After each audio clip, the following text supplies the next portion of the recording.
안녕하십니까. 단호준지의 생각정리입니다. 이번 시간에는 할 일 관리에 대한 이야기를 해보도록 하겠습니다. 이런 주제를 정하게 된 이유는 저는 할 일 관리를 옴니포커스를 통해서 하는데요. 최근에 옴니포커스 4가 나와서 이것을 업그레이드를 해야 될까 하는 고민을 하게 됐습니다. 일단 옴니포커스라는 것은 할 일 관리를 해주는 어플 중에 굉장히 유명한 어플입니다. 그리고 이곳은 윈도우는 지원하지 않고 맥만 지원하고 있는데요. 이 어플을 사용하기 위해서 아이폰이나 맥을 쓰고 있다고 하는 사람이 있을 정도로 굉장히 훌륭한 프로그램입니다.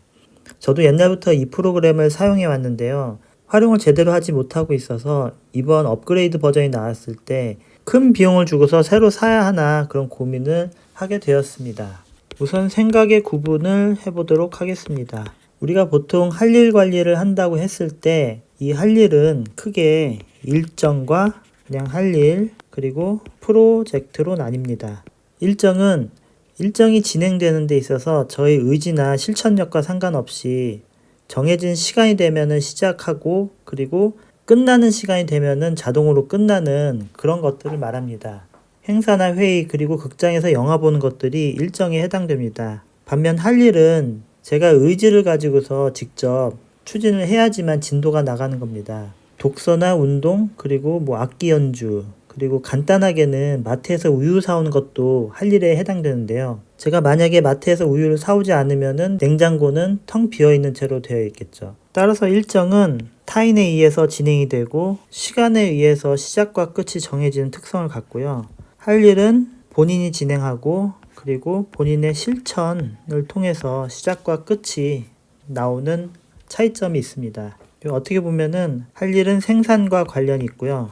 일정은 소비와 좀 비슷한 특성을 갖습니다. 세 번째로 프로젝트는 본인이 생산한다고 하는 것은 할 일과 비슷한데요. 이거는 복잡한 절차를 가지고 있습니다. 이렇게 우선 세 가지 구분을 해보도록 하겠습니다. 두 번째로 생각의 가르마를 타보도록 해보겠습니다. 첫 번째 가르마는 우리가 복잡한 일을 할 적에 진행이 잘 되지 않습니다. 그러면은 이것이 복잡하고 어렵기 때문에 진행이 안 되는 거다 해서 이 할 일을 자꾸 프로젝트화하기 시작을 하는데요. 프로젝트화를 한다는 거는 오늘 해야 될 범위를 정하고 그리고 특수한 옴니포커스와 같은 어플로 관리를 하고 그리고 시간과 장소를 정하고 이런 식으로 할 일이라고 하는 대상을 복잡하게 만드는 겁니다. 하지만 개인이 처리해야 되는 할 일은 프로젝트가 거의 없습니다. 프로젝트와 할 일의 차이는 프로젝트는 복잡한 절차란 얘기를 했습니다. 하지만 우리가 하는 일들이 복잡한 절차를 갖고 있는 것은 거의 없거든요.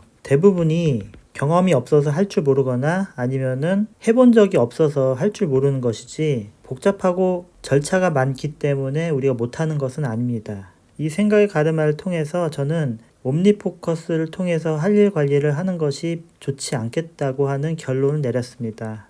그래서 앞으로는 메모지와 포스트잇 그리고 메모 어플을 통해서 할 일 관리를 해야겠다라고 생각을 했습니다. 두 번째로 IT와 통신의 발달로 저희는 옛날보다 많은 일들을 처리를 할 수 있게 되었습니다. 하지만 자세히 보면요. 과거에는 하루에 한 번의 행사에 참여가 가능했다고 하면은 요즘에는 오전에 서울에서 하고 오후에 부산에서 하는 등 멀리 떨어져 있는 행사도 2번, 3번 참석이 가능하고요. 그리고 IT의 발달로 멀리 떨어져 있는 사람과 화상회의도 가능하고요. 그리고 극장에서 영화 보는 것도 주말에 한 번 정도 볼 수 있었는데 지금은 넷플릭스로 실시간으로 보는 것도 가능한 환경이 되었습니다. 하지만 제가 금방 이야기했던 것들은 할 일이 아닌 일정에 해당이 되는 것들입니다. 여전히 할 일에 속해 있는 독서는 한 권 읽으려면 3시간의 시간이 필요하고 그리고 악기로 곡 연습을 한다고 했을 때 여전히 2시간이 필요합니다. 그리고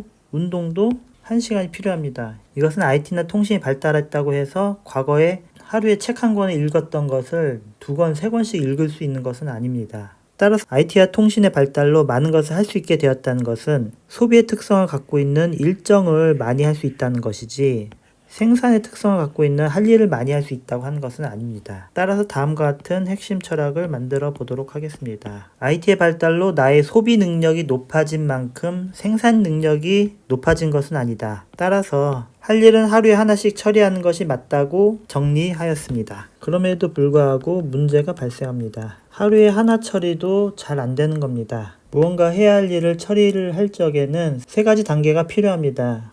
우선 대상을 인지한 단계, 두 번째 그것을 처리하는 환경을 조성하고, 세 번째로 그것을 실천하는 단계, 의지가 중요하죠. 첫 번째로 인지에 대한 이야기를 해보도록 하겠습니다. 이것은 앞서 고민해서 이야기를 했듯이 많은 것을 처리할 수 있는 것처럼 보였지만 실제로는 하루에 하나 처리하는 것도 쉬운 것은 아니다 라는 이야기를 했었습니다. 옛날에는 하루에 하나의 일정 그리고 하나의 할 일을 처리했다면 지금은 10개의 일정 그리고 하나의 할 일을 처리하는 시대가 되었습니다. 문제는 이 일정이 광고처럼 타인이 만들어서 내 삶 속으로 침투하는 성격을 가졌다는 겁니다. 따라서 하나의 할 일을 꾸준히 처리를 한다고 해도 이 일정이 쉴 새 없이 계속 내 삶 속으로 침투를 해옵니다. 그러다 보면 퇴근해서 책을 보기 전에 잠깐 핸드폰을 봤는데 그 시간이 2-3시간이 돼버린다든지 이런 일들이 발생하게 되는 겁니다. 그래서 이 하나의 내 할 일을 일관되게 꾸준히 추진하기 위해서는 순간순간 생기는 공백을 일정으로 채우지 말고 그냥 기다리든지 아니면은 그냥 버릴 생각으로 아무것도 하지 않는 것이 좋지 않을까 하는 생각입니다. 두 번째로 무언가 하기 위해서는 공간과 장비가 필요합니다. 문제는 저희가 갖고 있는 공간은 집이고 장비는 핸드폰과 컴퓨터인데요. 이 두 가지의 특성은 많은 것을 동시에 처리할 수 있다는 겁니다. 집에서는 작업을 하고 운동도 하고 식사도 하고 휴식도 가능합니다. 그리고 핸드폰으로는 업무도 볼 수 있고 공부도 할 수 있지만 게임도 할 수 있고 영화도 볼 수 있습니다. 그렇다면 집에서는 작업을 할까요? 휴식을 할까요? 대개 작업보다는 휴식을 합니다. 핸드폰을 가지고 공부를 할까요? 게임이나 영화를 할까요? 대개 게임이나 영화를 봅니다. 많은 것을 동시에 할 수 있다고 하는 것은 아무것도 할 수 없다는 것과 비슷합니다. 그렇기 때문에 무언가를 하기 위해서는 제약을 걸어야 됩니다. 내가 만약에 글쓰기, 영어 공부, 그리고 음악을 하고 싶다고 하면은 이것만 할 수 있는 공간과 장비를 만들어야 됩니다. 쉽지 않죠? 세 번째로 실천 의지에 대한 이야기를 해보도록 하겠습니다. 저를 포함한 보통 사람들은 강한 의지가 없거나 미약하다는 생각을 가지고 있습니다. 특히나 이 사적인 공간에 혼자 있게 되면은 이것은 최악입니다. 아무것도 할 수 없습니다. 위에서 얘기했듯이 휴식하거나 영화 보면서 시간을 보내는 것이 전부입니다. 따라서 사적인 공간에 혼자 있으면 안 됩니다. 공간에서 나와서 다른 사람들과 함께 있거나 카페나 도서관 아니면 다른 사람을 저희 공간으로 들여야 됩니다. 이 사람은 가족이 되겠죠. 이렇게 해야지 무언가 할 수 있는 의지가 생깁니다. 따라서 다음과 같은 수정 철학을 만들어 보도록 하겠습니다. 하루 하나씩 할 수 있는 제약이 있는 공간에 사람과 함께 해야 합니다. 감사합니다.